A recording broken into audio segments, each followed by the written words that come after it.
What's poppin', y'all? Really interesting conversation came up with Adam22 and Academics when it came to Drake and Kendrick Lamar. They were having this call that it started off with them talking about the issues that Academics has been having with the former hosts for No Jumper, T-Rel, AD, the whole Fig Immunity world, which I did a separate video on, and I'm probably going to continue to give updates as that happens. But I'm going to play you guys the clip first, and I might end up defending Kendrick Lamar today. Like, everybody around Kendrick acts as if Kendrick demands everybody have blind loyalty to him. Whereas, like, from my experience with Drake, I've been super critical about stuff with Drake. I've said that I didn't like the new album, etc. Drake still talks to me like it's on some regular shit. Like, I feel like Drake, even with Ack, is much more understanding of the role of a media figure, and that if you're cool with a person like Adam or Ack, that you're just going to have to deal with the fact that they're not always going to have 100% positive shit to say about you.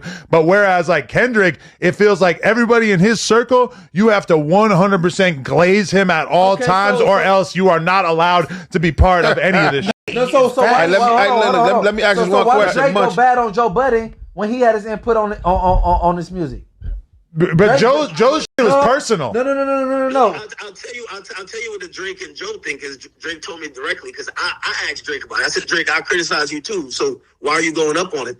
He says Joe was trying to throw he's trying to appeal to little girls. He like little girl stuff. And come on now, again, it's the same thing that Kendrick tripled down on. Okay, right? So what's the problem with him and Charlemagne? Well, so he no. So people that's media that give their input on him. The music, you would criticize him, saying he looks like a little light skinned girl. Like, that's his opinion. When you're not criticizing the person's music and you're saying you're having personal attacks, of course they're not gonna fuck with you. Sure. You know what I'm saying? Hey, Act. Think about Elliot Wilson. Elliot Wilson went up on Drake because he didn't get like a fourth interview. You know what I mean? that was gay as fuck. That was weird. Hey. But in reality, I'm gonna be honest with you. The only thing I was kind of taken back about, the dudes who call somebody a pedophile, I can't believe they're like, yo, why y'all talking about our family? And I was like, yeah, exactly. Well, that's not necessarily coming from me. The song says, I think the kid belong to Dave Free. I don't know who the that's my whole point. So this is the thing here. Is Academics, he can have a say in this because he got free tickets. Like, he was kind of cool with the TDE team. I wouldn't say cool. He was cordial. They had like a press slash, how do you call it? Well, he was actually cool with the guy that did digital marketing, and then now he's he's Kendrick Lamar's manager. I think he used to be really close with Anthony because obviously Academics has the biggest hip hop page, so they work together frequently. But he went to the Mr. Morale and the Big Steppers tour. He got an invite. He was never really talking directly to Kendrick Lamar, but he was aware of the team and they would give him updates here and there whenever something was happening. But for the prior to Mr. Morale and the Big Steppers, Kendrick Lamar wasn't doing much. He wasn't really dropping like that, so there wasn't much to talk about. Now, circling this back to Drake and why this matters for the Adam22 situation. So when they distanced themselves from Academics during this beef, I think it was apparent to anyone with two eyes and two ears is that Academics was leaning heavily in favor of Drake. And you could say, like, the criticism there was very, very, very biased. Like, even when Not Like Us came out, everyone knew that was a kill shot. But for Academics to continuously deny that Drake lost the beef for at least another 6 months, that clearly shows what side you're on. And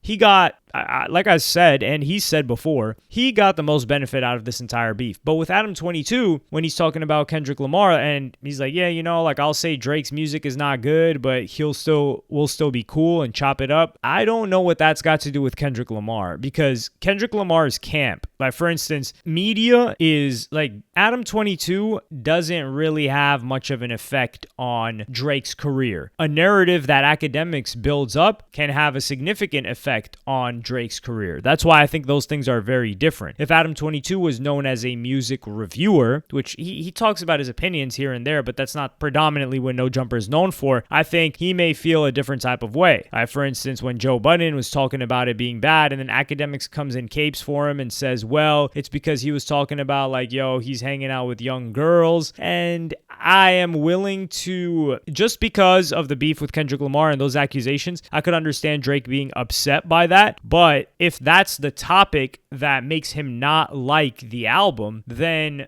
how is he going to skate around it? Like, if your lyrics are supposed to be personal and then you put them in the music, and then someone criticizes the personal lyrics that you put in the music and what kind of vibe it gives them and what you've presented to the public, how can you then be mad at them for the criticism that they gave on what you decided to put out there? Now, if there's other information that's being brought up from private life, I'm willing to lean more on Drake's side in that regard. However, when it comes to Kendrick Lamar, he's never been cool with media. He's never been close with media. He's never been cool with Adam22. He's never been close with Academics. And I think it seems like Kendrick Lamar's guys are just ending up as the spokespeople for Kendrick Lamar. And if they're his close homies, then they're going to ride for him. Like, if we think of DJ Head, like, that guy's clearly been with TDE. If we think about Top Dog, if we think about Punch, those guys were instrumental in the come up of Kendrick Lamar. They were friends with Kendrick Lamar. They probably offered a lot of guidance to Kendrick Lamar even when he was leaving and starting his own record label. So you've got those people. You've got Dave Free, who's been locked in. They've got business together with Kendrick Lamar. Who else do we have at that point? That's really it. It's a short list. And those people were cool with Kendrick, and they only became people whose opinions spread. I wouldn't say that we cared about, whose opinions spread because they were Kendrick Lamar's homies, not because they were media. So it wasn't like, let's say Complex was locked in, or some host at let's say Nadeska, right, at Apple Music. She wasn't locked in with Kendrick Lamar, and then he's starting to see that she's, let's say, not completely riding for him, and then he pulls away. That's not what happened. Kendrick Lamar already started off always being by his lonely, really tiny, small, knit team, and media, he'll give them, he didn't even really do video interviews very much. He only did that for the Super Bowl, like the pre-Super Bowl, and they had to tailor that. But at that point, you're not going to give a tell-all interview pre-Super Bowl. I don't know if he's ever going to do a tell-all interview, because it would